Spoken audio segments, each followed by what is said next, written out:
Welcome to Mysteries, Monsters, and Mayhem. I'm Shannon Lawrence. And I'm MB Partlow.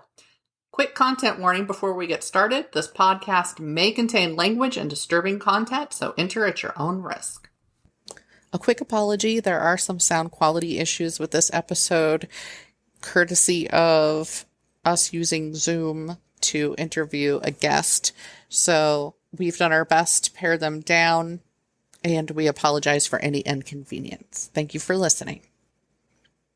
All right. Hello. Hello. Hello. We're here. We have a guest today, which is fun. It's been a while. Yes, it has. Because Shannon was learning 2 new jobs and didn't have time to book speakers and do all that good stuff. So we have Jennie Marts today. Jennie, why don't you introduce yourself to everybody? Tell us what you do and booky stuff. Okay. Hi, everybody. I'm Jennie Marts. I write small town stories with humor and heart. So I am a hybrid author, which means that I have independently published books, and I also have traditionally published books. I write for 4 different publishing houses, and my books are in mass market paperback as well as ebooks. And I write a variety of genres. I love to do a good genre mashup. So I have books of hockey players, I have books of cowboys, but I also have hockey playing cowboys. And I have romantic comedies, and I write mysteries. And so I have mysteries that have a little bit of romance and a lot of comedy in them. So I like to make readers laugh, and I like to make them cry. And my books always have a dog in them. So big dog lover. So you'll always find some dogs, some animals in my books, especially my horse rescue series. So this summer, I had 2 new releases just in June and July. My first release in June was with Hallmark Publishing. It was called Cowboy Ever After. And it's a story about a timid romance writer, not patterned after me. I don't have some bone in my body, but a timid romance author who writes Western romance and is getting the details wrong. So her editor sends her to Montana to her brother's ranch to learn about cowboys. And there she meets the real life replica of the hero from her book. So the brother is just like the hero in her book. Oh. Nice. And then that's my Hallmark Publishing book. So that's sweet romance. It's just what you expect. Whatever you expect from Hallmark, that's what you're going to get in that book.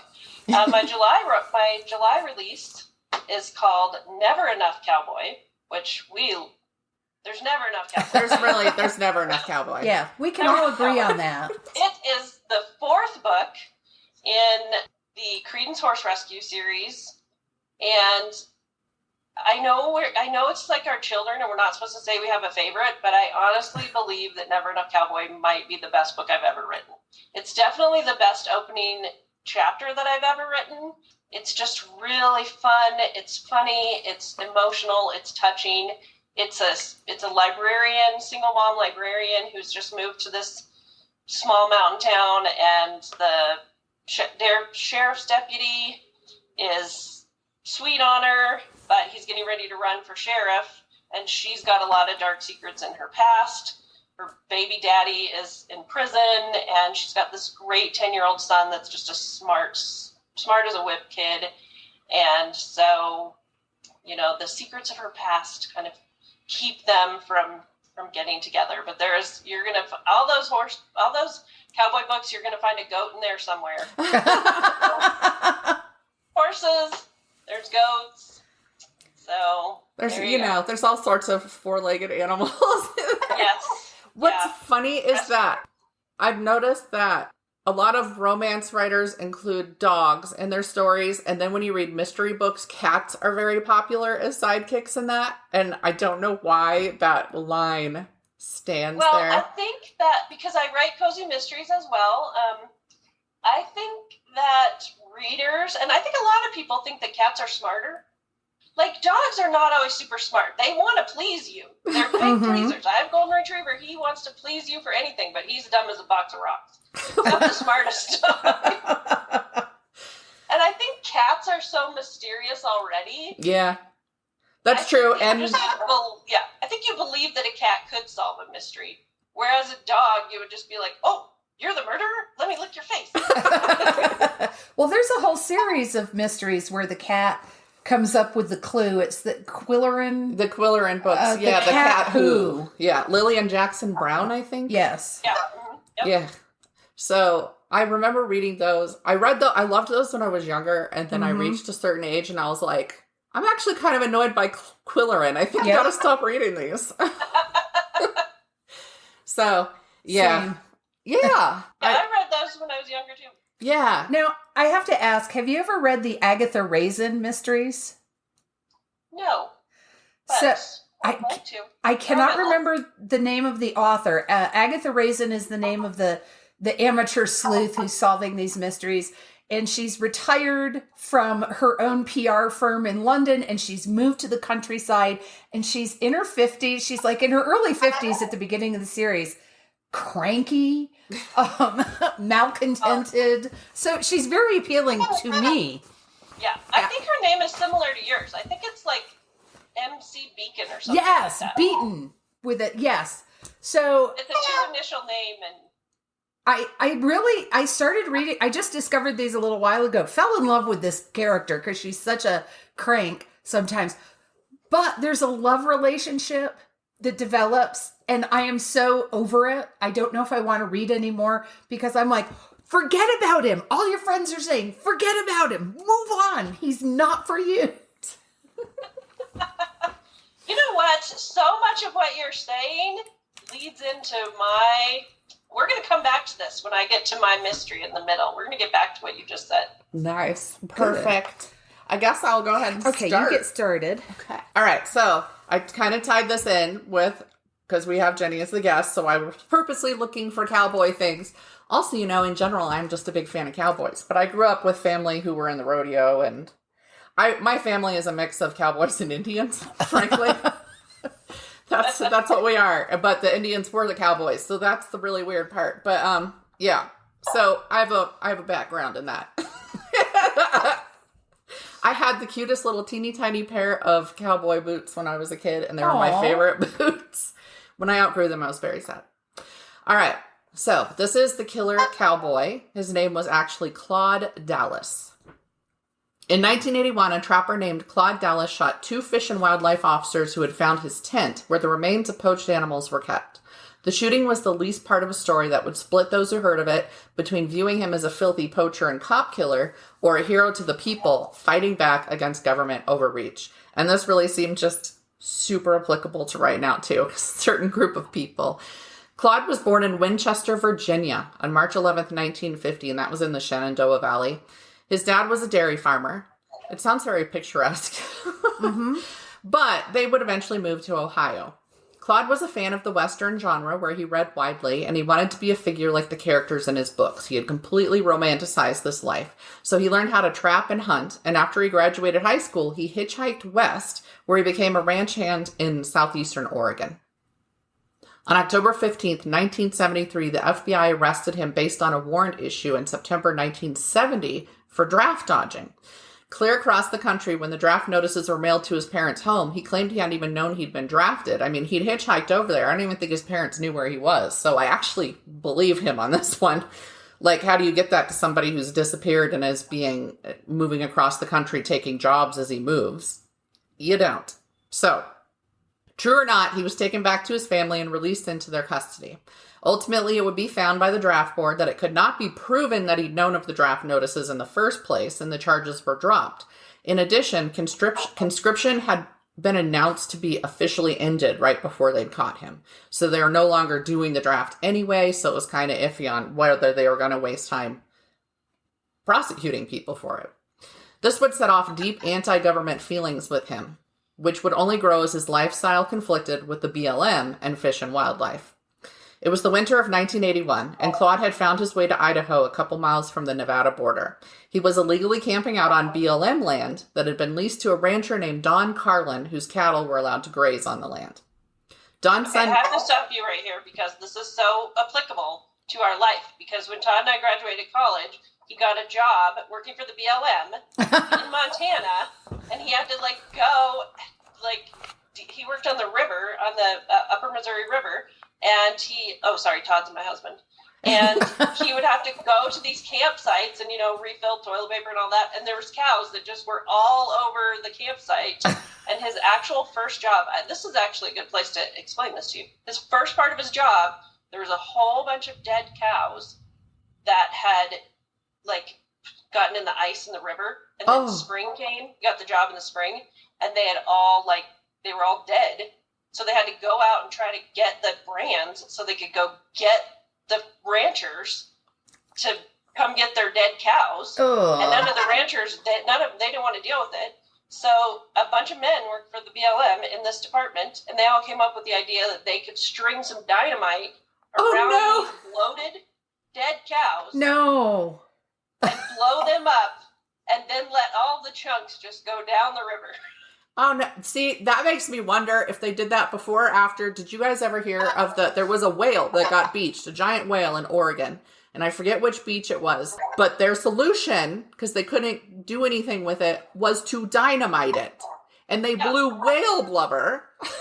They just whale everywhere. It just reminds me of that. It's ridiculous. So this was back in the 90s, but anyway, it's kind of funny that your story is already tied into your guest book. My husband worked as a river ranger for the BLM, dealt with cows and dead cows. That's fascinating. Have you ever thought about writing a character like what he used to do into a story, or have you? So I do have a book called Romancing the Ranger. Oh yeah. And it's a park ranger book, and I don't know all of your listeners, but you all might recognize this story of a woman who breaks up with her boyfriend and goes into a park to burn mementos of her failed relationship. Suddenly starts a fire. Which, for those of you not in Colorado or around Colorado Springs, that's actually happened in actually near where the murder case is that I'm going to talk about later, but started a fire. So my character did not burn down, thousands of acres of homes and everything. She just burned down the outhouse. And then she and the park ranger have to rebuild the outhouse. And of course, that's how they fall in love, over rebuilding the outhouse in the state park. That's great. I think that was the Hayman fire, right? Yeah. It was. Yeah. And it was a ranger who did it. That was always the most messed up part. Yes, it was. I know. So people ask you, where'd you get your idea for that book? Well, that's where it came from. Right. Anyway, please continue. I'm sorry to interrupt. No, it's perfect. All right. So Don Carlin, the guy whose cattle were grazing on the land, his son Eddie was out driving around, and he came across the encampment, and he had a run-in with Claude.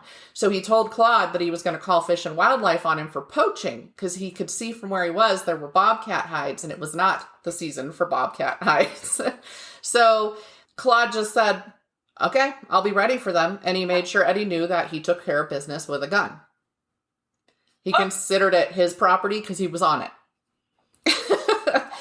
Yeah. So Eddie also noticed a bunch of poachers going after sage grouse on the land elsewhere. And that was also illegal at the time. Again, not in season or whatever. I don't know. I don't think they were protected. But Eddie and Don rode out to the reservation to borrow a phone. That just seems so weird to me. They didn't have a phone where they were, so they had to go to the reservation and they borrowed a phone there. But they actually had a good relationship with folks on the reservation at that time because they ended up mixing in space, So he called Bill Pogue, and Bill Pogue was a conservation officer with the Idaho Department of Fish and Wildlife.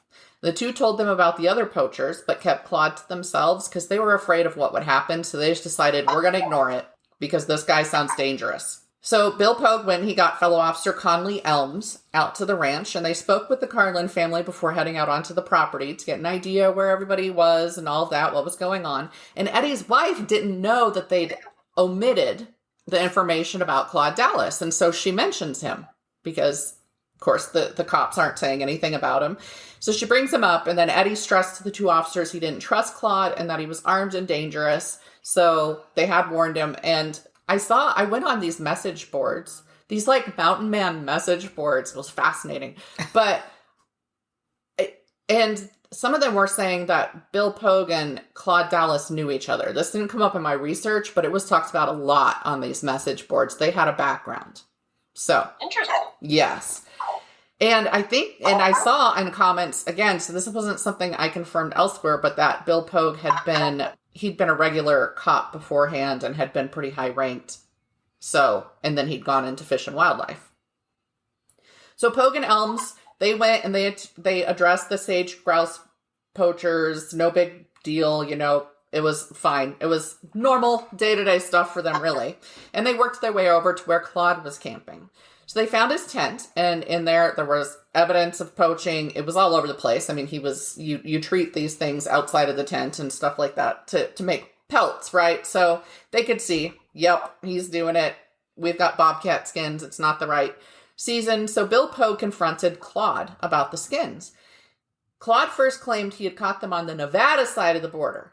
On the Nevada side of the border, he was 3 miles from the border. He said it was legally in season there. And he was like, nope, I caught them legally. And they get into an argument about that. And he would later claim the officer touched the butt of his gun. And so Claude felt that his life was in danger, and he shot Pogue in self-defense with his concealed .22 caliber Ruger Security 6 handgun that he always had on him. He kept it up. Somebody said that it was always up under his jacket. So, and again, that was from comments on the Mountain Man boards. It's not what they're called, but that's what I'm going to call them. Anyway, he shoots Pogue.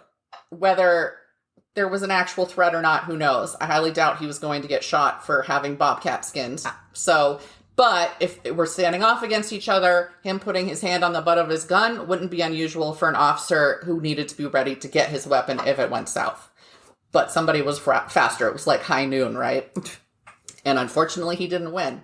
Elms, who had been in the tent securing the illegal pelts, steps out of the tent and he gets shot too. Oh. Then, according to a witness who was there, Claude Dallas was not alone. He had his friend Jim Stevens there. And it turns out, again, this didn't come up in the research, but this came up on the boards. It sounds like Jim Stevens' son was there, who was a kid at the time, because there were people who reported running into them before this run-in, and they had a young boy with them. So sounds like it might have been Stevens' son. From commentary, not from actual, So, grain of salt, folks, is what I'm saying. But according to Jim Stevens, this friend of Claude's, Claude went into his tent, grabbed a rifle, stepped up to each man where they lay, and shot them each in the head, execution style, to ensure they were dead. Ooh. These are important facts here. That's why I'm giving them to you. So, this witness would also state that neither officer had made any threats, and that Claude was not in danger. He had stepped over toward the Owyhee River when the confrontation had started, because he saw it kind of blowing up. He was like, this isn't my situation. This isn't my problem. Not my monkeys, not my circus. So he'd stepped over to the river and turned his back on it so that it could be worked out amidst everybody else. So he was facing away from them. So he couldn't say if Pogue had touched his gun or not. He would quote Claude as saying, though, right afterwards, nobody has the right to come into my camp and violate my rights. In my mind, it's justifiable homicide, which I find interesting because I don't think that's the same as saying self-defense. So he had already, by his own words, not called it self-defense. Claude threw Elms into the river, the Owyhee right there, but he then made, Jim Stevens was freaked out at this point, so he gets him to help carry the body up where they have their truck parked. And they put Bill Pogue's body in the truck and they drive him a distance away and hide the body in a coyote's den. I don't know if the thought was the body will get taken care of that way. I don't know why they put them in different places. I never found any rationale for that because Claude Dallas never granted an interview, period. Ever. He's never put his side of the story out there other than what he said in court. He then disposed of his gun, I found, so I'm assuming that was the handgun or something. And it would later be found in 2008 by a man out using his metal detector to see what he could see. So they found that handgun later. After disposing of the bodies and the weapon, Claude took off. So this is a guy who has lived off the land and done his thing for ages now. And they said, there were quotes saying, we knew, give him a couple miles, you might as well give him the whole country. He can disappear. So, massive manhunt starts, and it would last 15 months before they found him. Holy shit. Many people thought there was no way the cops would find him, but they did. And he was in a trailer in Paradise, Nevada. When he saw the police, he tried to escape, and he ends up getting, I think, shot in the leg during all of this. So, they catch him. And they charge him with 2 counts of first-degree murder. But there were accusations that Bill Pogue was aggressive in the execution of his duties through the years, that he'd had some dust-ups with other folks who were out poaching and doing that sort of thing. Because of his evidence in that matter, Claude would instead be convicted of voluntary manslaughter and using a firearm in the commission of a crime instead of first-degree murder. And it would later be revealed that some of the jurors felt he was acting in self-defense, which is why they went for the lesser charges. January 4th, 1983, the judge gave him the maximum sentence for his charges, which was 30 years, and all appeals failed. Claude escaped from prison on March 30th, 1986, supposedly walking straight out the front door with a group of visitors. It would later be claimed the person had cut through the fence to make it look like that was how Claude got out, because they didn't want to admit that he had just gotten up and walked out with the visitors when they left, right out the front door, past all the guards.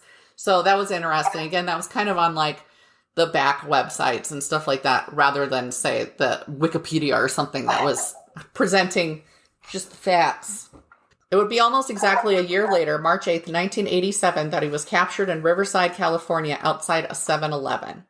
He then went to trial for the escape, where he claimed the guards were threatening him and using his picture as target practice, so he had to escape, you see. He was acquitted for the escape. So they were like, all right, legit, go back in. But put back into prison to finish his original sentence, of course. And after being bounced around through 3 other prisons, he was released for good behavior in February 2005, having served 22 years of his 30-year sentence, which I found interesting. I was like, escaping is not bad behavior? Apparently not.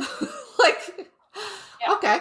He's now bouncing around in the wilderness, probably happily poaching and mountain manning his way around. And he's been spotted in Utah, Alaska, Nevada. There's people online talking about where he is. But it was weird because when they were talking about when he used to be in that area where this all occurred, he would show up in town, he would do his shopping, and he would talk to people and chat, and everybody knew who he was, and he knew who everybody was, and now they're all just reporting where they think they heard he was last. And so he's become this big mystery, right?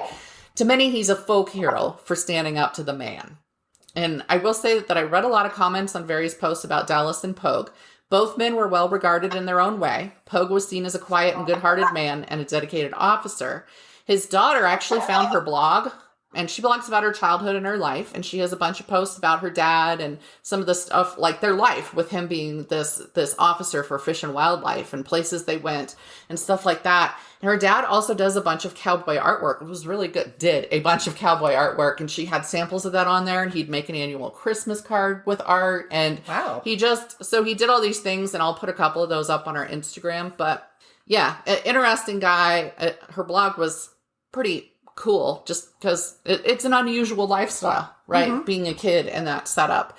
And she said that she didn't know his job was so dangerous in the first place, but every time he went out, he would leave a note for her mom, letting her know the places he knew he was going to be that day, just in case.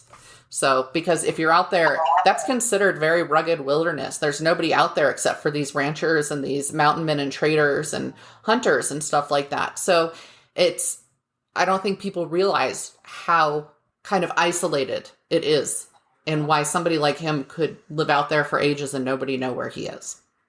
So did that note help lead to the... It didn't say it did. She didn't say that in her post. It was just a little detail that she'd put in there about every day there was a note from him. Sometimes he'd doodle on it, for the mom. And sometimes she'd write a note back and then they'd do stuff like that. So it was just cute stuff. Dallas was said to be reserved and quiet, but polite. And he was said to live by cowboy code and mountain code and whatnot. Everybody's got a code. There were even 2 guards from prisons where he'd been who said mostly positive things about him. The one did say he was in trouble a lot because he would push back against anything in the prison he considered to be a government thing. There were tests they had to do, and he said, nope, that's a government test, I'm not doing it, and then he'd get in trouble. But that was the only trouble he had. He didn't fight with people in there. He didn't do any of that. So the guard said he was pleasant, and, we each lived our own lives in there. So he was already famous and revered for embracing the life of a mountain man before all of this happened. And they saw him as living a life that they dreamed of but weren't brave enough to do, right? So ironically, both men grew up revering cowboys and each embraced their idea of a cowboy, right? Each of them really was a different type of cowboy. And that very love ended up bringing them against each other in this fatal interaction. So I found that, kind of fascinating. Poor Conley Elms, he's a non-entity online. Even his, I couldn't find anything about Conley except that he'd only been on the force 3 years when this happened to him. Oh. So he was a younger guy. He hadn't made himself, nobody knew who he was yet. I found that kind of sad because I always like trying to look into the victims, and I feel like he was the victim, the biggest victim in this, because it was Bill Pogue and Claude Dallas, who apparently, according to people online, had a past. And here's poor Conley Elms just doing his job, and he gets killed for it, and then nobody apparently gives a shit about him. So, that made me a little sad for him. So anyway, poor Conley Elms. He was also dead, and I know nothing about him. My sources were Wikipedia, Living Life with Chemo Brain. Now, that's the daughter's blog, if anybody ever wanted to go look at that for whatever reason. Again, very interesting pictures from their childhood.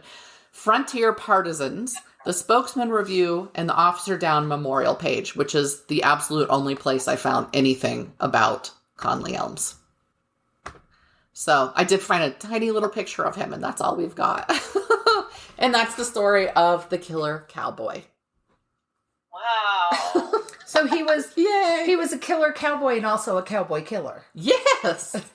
Yes, he was. It works both ways. It does. So, yeah. Just, it's not a big bad splashy crime there, but yeah, there's books about him, TV shows. I remember hearing about him. It was that whole disappearing into the wilderness thing, because they're like, well, shit, we're never going to find him. Interesting. Yeah. Because they were like, nah, this is what this guy does. But the only reason they found him is because he was near friends and got spotted because he went to a real city. So, yeah. If he'd stayed in the mountains, they never would have caught him. Yeah. Oh. Yeah. All right. So it's Jenny's turn. Do you enjoy going to the grocery store? If so, this message is not for you. But if you're like me and procrastinate going to the store, Instacart is a fantastic option to ensure you no longer have to. Save yourself a trip and go through Instacart, where you can get a delivery through a personal shopper in as little as 1 hour. My experiences have been great so far, with my personal shopper texting me before substituting another product, letting me know when they were on their way to my house, and letting me know it had been delivered, all via text.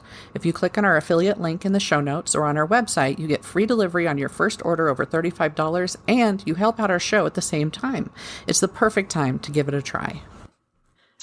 So I actually, I have a murder to share with you. It's in Colorado, so I don't want to say it's linked to any of my books. It's not linked to it, but there's some interesting. It's about a cowboy. There's a romance involved, and it's set in the mountains of Colorado in a small town. So this is the Kelsey Berreth story. It happened in 2018. Kelsey Berreth is a really pretty gal living in Woodland Park, Colorado, so a little mountain town above Colorado Springs. And she has a 18-year-old daughter with her fiance, Patrick Frazee. And Patrick is a cowboy, sorts. His family lives on a farm, and they are seemingly happy and have this 18-month-old daughter. And Thanksgiving Day, Kelsey is last seen going to the Safeway grocery store up there and buying her groceries for Thanksgiving. And she goes home on Thanksgiving Day and is never heard from again. And Patrick they're supposed to go to his mom's house for Thanksgiving dinner later that day. He's late showing up, and he does show up with the baby and says Kelsey couldn't make it. And later he explains, in the next few days, that they've broken up and that she's just sad and depressed, and she just went on a road trip or something. He doesn't know what happened to her. She disappeared, and she drove off somewhere and left him with baby, which we all know what mother would do that, right? Not a lot. And he actually, in the next few weeks, he went on television and he was asking for, even though they broke up, he was asking for help, for people finding her. The police were paying attention to her phone, and her phone was pinging in Idaho, that she was off somewhere in Idaho and these other states. And it wasn't until about think it was 8 weeks later, and forgive me if I get any of these details wrong. I think it was about 8 weeks later when there's a break in the case because Crystal Kenny is the third woman. So this is where the love triangle comes in. So Crystal has been in love with Patrick since she was like, I don't know, teenager, early 20s, something like that. And for some reason, this man has this hold over her that she was in love with him then. They broke up. She got married. She got married to someone else. She had an affair with him, with Patrick, while she was married. Even after she got divorced, she's still been in love with this man. So this comes to light that this man, Patrick, tells Crystal, I need you to kill Kelsey for me. And he is very manipulative, apparently. And the first time, and so Crystal is a nurse. And so she has access to drugs. So he tells Crystal that Kelsey's favorite drink is a caramel macchiato. So you should go to Safeway, to Starbucks, and get a caramel macchiato and put these drugs in her drink and just deliver it to her. And then problem solved. She's gone and we can be together. So Crystal goes so far as to go to Starbucks. She buys the drink. She takes it to Kelsey's house, but she chickens out and doesn't put the drugs in it and just gives her the coffee. Good. So then Patrick is like, you failed, you should have done better. And Crystal lives in Idaho. So he says, you need to come here. You need to try again. So she drives all the way. She buys like a lead pipe, like, right? The murder with the lead pipe. And that's a long drive. Yes, she drives like 8 hours with this lead pipe to kill her.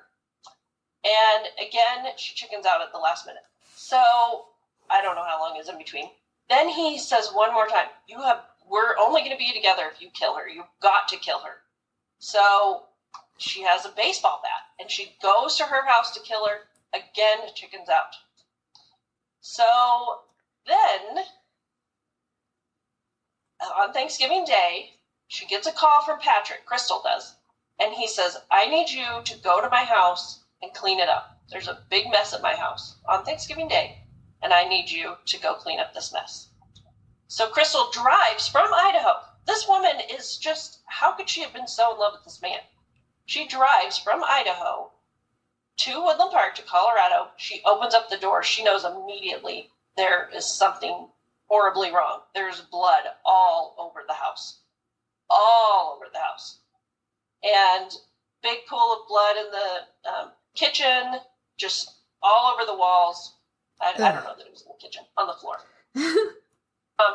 So I don't want someone to listen to this and be like, you got the details wrong. So she starts cleaning it up, and she's a nurse, and so she knows how to do this. She's, using bleach chemicals. She is literally cleaning all of this up. So there's this weird detail that the next door neighbor to Patrick and Kelsey, she had a Ring doorbell, and for some reason it kept picking up the neighbor's stuff. And so she could see, on Thanksgiving Day, her phone was just pinging all day long, and she could see this woman going in and out, trash bag. But by the time they found all this out, it was too long and the video was all missing. So I guess it was just hearsay or whatever, what this gal saw. But Crystal is almost finished cleaning everything up when Patrick calls her and there's no body there. There's just blood everywhere, right? And he calls her and says, I can't remember exactly the quote, but he basically says, we don't have to worry about her anymore. And he also made these really strange remarks about how easy it is for kids to go missing. Oh. So Crystal has at least a kid. And he makes these remarks about how easy it is for them to get stolen off of playgrounds and parents never see them again. And it was enough that, freaked her out. If I don't do what he says, he's going to harm my kid. Well, absolutely. Yeah. Maybe they're not saying out loud a threat, but it's an underlying threat.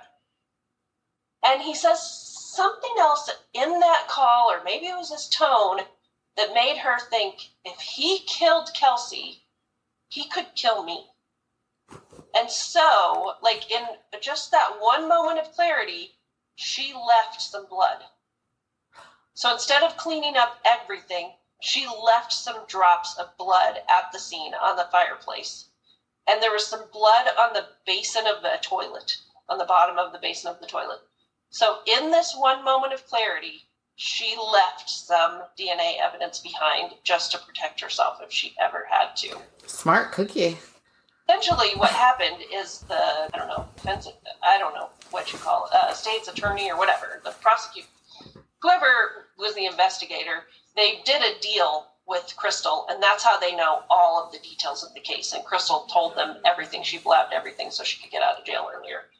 But apparently, so what supposedly happened on Thanksgiving Day is Patrick said, so Kelsey gets home, their little 18-month-old daughter's in the next room. He tells her that he wants to play some romantic game with her or something, and blindfolds her and says, I got these different scented candles, and I want you to smell them and see which scent if you can guess what the scent is. So he blindfolds her, she smells the candle, and then he bludgeons her to death with the baseball bat. Oh, wow. With the daughter in the next room.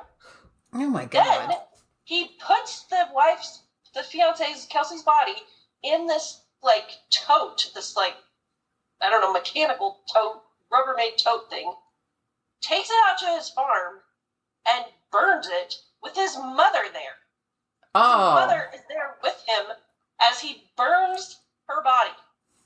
So, sorry, when Patrick was telling Crystal to clean up, he also said, make sure you look for a tooth. I think a tooth fell down the register. I think a tooth fell down the heat register. So when he was hitting her with a baseball bat, he knocked her teeth out. Yeah. Just so horrifying. Could you clean up the teeth I knocked out of my fiance's mouth when I killed her? Yeah, sure. No problem. Good So God. Crystal, again, in this moment of clarity, she found the tooth, but she stuck it somewhere. I don't know how she got it in with whatever. But they found in this burn scar on the ground out at the farm, they found a tooth that they could identify as Kelsey's tooth. And then, he got arrested, obviously, and they arrested Crystal too. She got out early because, she turned evidence against him or whatever and told them everything that happened. And he has since come forward with a bunch of letters that said, I didn't do this. This is all a lie. And I didn't do any of this. I think that's all the details that I know of this bizarre love triangle Now, weird case. is this the one where they searched the landfill? Because they didn't find the burn circle immediately, did they? Wasn't there a period of time where they were looking for her or her body, and they searched? They were searching for her, and in the beginning they just thought she disappeared. Right. And he had given Crystal her cell phone and told her to drive back and make phone calls, and so she went back, and so there's people that are very upset that Crystal is not still in jail and still not paying more for her crime. Right. But they wouldn't have the state attorney or whatever that I was watching an interview about. She said they wouldn't have everything they had on Patrick if they wouldn't have offered her this deal, and she told them everything. No, honestly, I think that she did. She proved that she wasn't the type of person who was willing to murder somebody. First of all, she backed out 3 times, and this was for the man she loved, who's clearly, since he had zero feelings about bludgeoning his wife, girlfriend, whatever, was a sociopath or something, because he just, look for a tooth in the vent there. No big. I don't feel that she could have done anything else in the circumstances, though I know she was in another state, and that kind of pushes it because he'd have to travel there. But if she could travel one way, he could travel the other way. And she had a child that she needed to be concerned about. So I don't see what point there is in having her in prison other than satisfying people's need for justice, because it's not justice because she didn't murder anybody. So it's not like she's going to be in there learning not to murder anybody, which is the opposite of what you learn in prison anyway.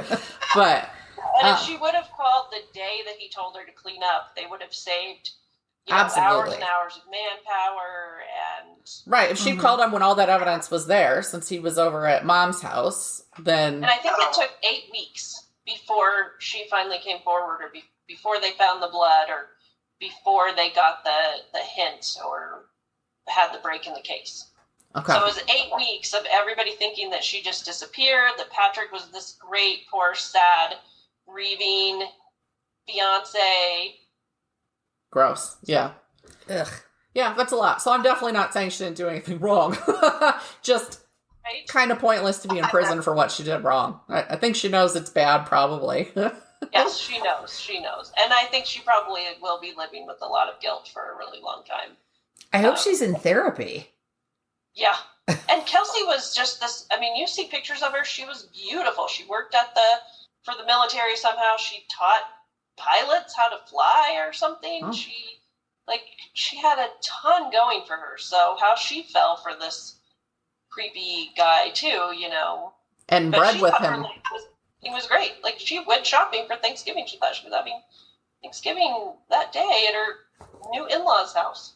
Yeah, that all kind of how he did it is just somehow it's doubly bad. It feels doubly bad because he tricked her into this is a happy family life and let's do this fun little thing here, and basically put her in an extremely vulnerable position because she trusted him that much. Yeah, and they weren't married. I mean, they had a kid together, but they weren't married. So why not just cut her loose and just... Yeah. That's the thing. There was no reason to kill her. No, there wasn't, except that... And it's just an extra added layer of torture, making someone go to the grocery store on Thanksgiving Day. That's just an added layer of...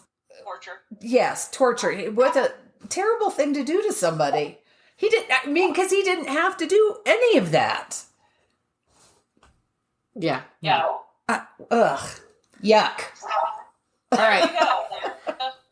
So you're going to completely turn around? I'm going to completely turn this around because my whole thought was, because we know Jenny, and we love Jenny, and I was like, I don't want to do something that's horrible and graphic and disgusting. So I didn't. So, but before I start, my PSA for today is, if you have anything to do with the creation of a website, do not ever use white type on a colored background. Those people should be smacked. There was such a big trend of that, in the beginning of the internet, on message boards and stuff. I remember trying to read stuff and it's black background with this. Or a light white blue, on pink. Yeah, light blue background with white type. And I'm like, I can't, it makes my eyes bleed. It's just so awful. I am going to talk about, because every once in a while I pick a state, usually one I have a tie to. So this time I decided to look into Kentucky because... So one day, my husband comes into my office and I'm looking at the computer and I'm looking at a house for sale. So when your spouse is looking at a house for sale, obviously you want to know what the hell is going on. So he comes over and he goes, "What you looking at?"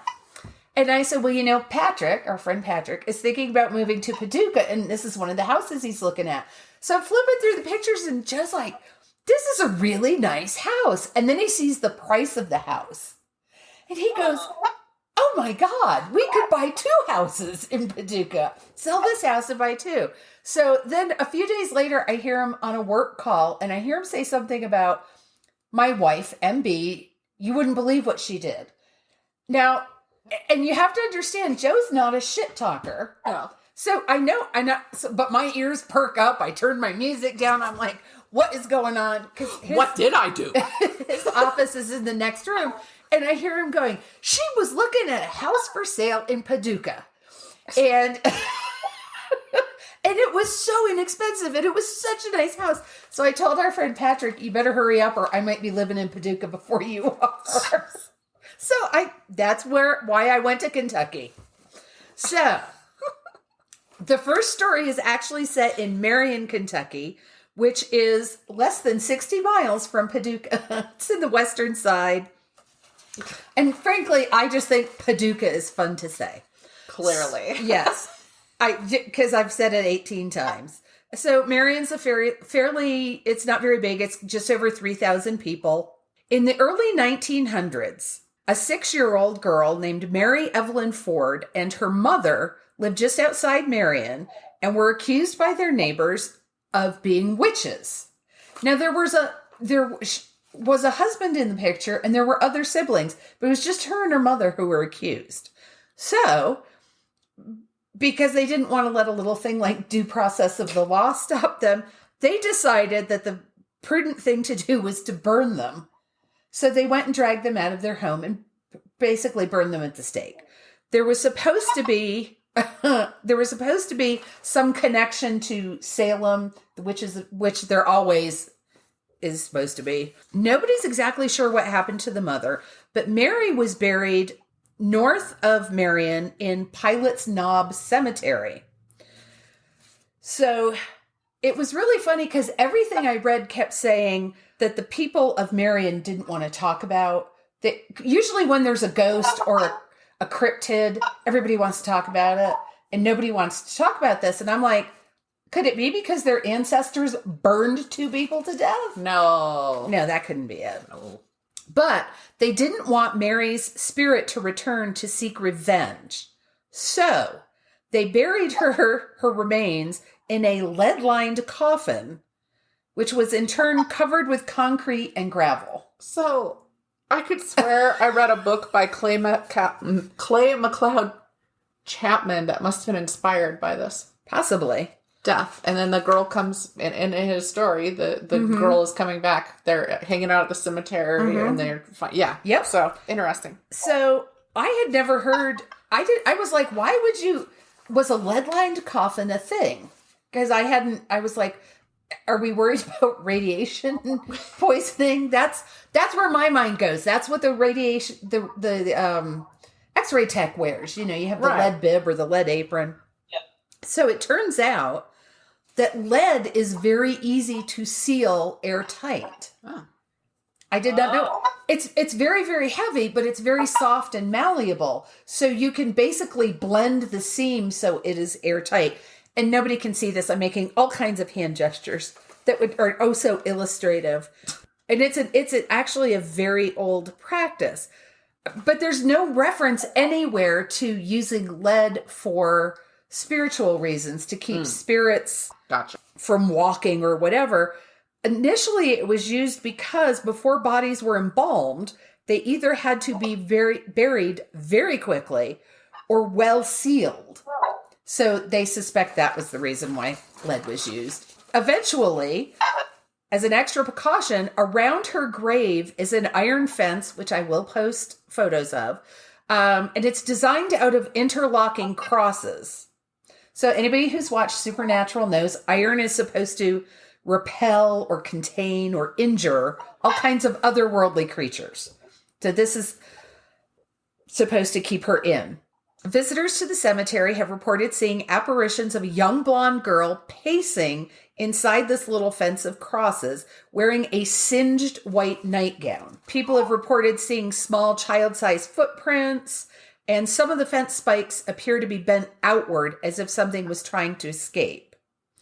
So a medium, because there's always a medium, said she made contact with Mary after her death, that Mary's spirit is restless because she wants to be reunited with her mother, not that she's trying to trap other souls. Okay. But there's company. Mary has company because there's an evil male presence. I don't know how they know it's male if it's just a presence, but it's evil. And it's watching over Mary, and it's only known as the Watcher. So it's supposedly a man who was killed nearby, and Mary's ghost drew him to the cemetery, and the fence of crosses keeps them from reaching each other. But the Watcher is a demon who's trying to get Mary's soul, but can't cross the crosses. But then the local legend is that Mary is trying to lure people in so she can suck their soul out. Yeah. So, again, the locals in this area have burned 2 women to death. Can't imagine why they don't want to talk about that. On the other side of Kentucky, in Pikeville, so that's the one ghost story. There was, this is almost the other side. Pikeville is almost in West Virginia. So a man named James Hatcher was a very wealthy man. He was involved in timber and coal mining. And in 1889, he married a woman who was known as a local lovely, whose name was Octavia Smith. So the couple had one son together, but he fell ill shortly after he was born and died in January of 1891. So Octavia's grief threw her into a deep depression. No surprise there, which led to physical illness and decline. She kept getting worse until she finally slipped into a coma.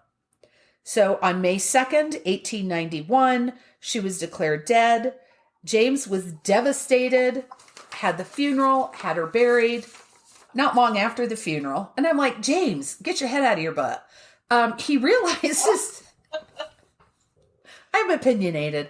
Other people in town are suffering from similar symptoms to Octavia's, and they're falling into comas or what were called swoons. But the difference is these people were waking up. Mm-hmm. And the speculation later is that... Oh, yes, you know where it's going. But they figure it was either gas fumes from a nearby coal mine that was causing people to fall into a coma, or a form of mosquito-borne encephalitis. So James, once he figures this out, he goes and has his wife disinterred and opens her coffin, and it's just exactly what you think. The lining of the coffin is ripped and torn. There's scratches on the lid. Her nails are all broken and bloody, but he's too late. She had been buried alive. She regained consciousness, at least long enough to realize she'd been buried alive and tried to dig her way out, and then she really died. So James, this is, I think this, as opposed to the guy that you were just talking about, Jenny, James never married again. He had a life-size statue of Octavia made to place over her grave. He later built the Pike Hotel downtown in a location, and again, I'm waving my arms about, but y'all can't see it. So the statue is looking down over the town, and the hotel is in the line of sight, so that she will always be watching over him. When he died 50 years later, he was buried at Octavia's feet in a coffin that contained a hole for a string. So one end was tied around his finger, and the other end was attached to a bell above ground, right, to prevent any chance of him being buried alive. It's become an urban legend now. Yeah. So the gravesite, of course, is said to be haunted, and every year on the anniversary of her death, the statue would be found spun around, facing away from the town, as if she was turning her back on the town. And people have reported hearing a woman crying, but the sound stops when they reach Octavia's grave. And I really, really want to stop there, but I have to say that there was a report that the statue stopped mysteriously spinning around when a fence was placed around the gravesite, and there may have been a fraternity involved. Oh. They would go in at night and turn her. Gotcha. So yeah, just a couple of little light, fun ghost stories. Can there be anything? If you think buried, which is worse, being burned to death or being buried alive? Buried alive. I feel. I think buried alive. Burning sucks, but after a while it kills your nerves off, and so the pain stops, and then you die. Yeah. You're welcome. I don't know which one if I had to choose, I don't think I'd want to choose either one. See, I think burning would be worse because of the amount of pain. But it goes quickly when your nerves are gone. Boom, no pain. It could be hours, days before you die in that coffin. Yeah. True. I think that would be prolonged. It's sad for her that it wasn't a lead coffin, because then it would have been airtight, and so she probably never would have woken up before, oxygen was gone. Oh, that's true. Yeah. Yeah. It's funny that both of those, though, I've read a legion of books that have the yes. It may, like you think of Stephen King's Misery, I think that's how he brings back Misery, his character from the book. Yes. There's something with, she was buried alive, she wasn't really dead, it was that her breathing was so slow because of such and such thing, right? Yes. So, but, billions of things. So at least one of those is an urban legend, the other one's kind of becoming one. Yes. I've heard that thing about the bell. Yeah. I don't know that was necessarily just that guy. I think there was other people that. I think there were as well, because there were other conditions, other parts of the world where people were interred before they were actually dead. So, but yeah. Wow. So yeah, that's my fun little contribution to today. All right. Well, see, it actually works out because, we both Yeah, had was murders. a romance. There was a romance in there. That's true. There was romance. Yeah. I can't make another connection. There was some smoldering, just not smoldering glances. There might have been smoldering glances and they just didn't tell us. See, I knew you had that sense of humor. If we could just bring it out.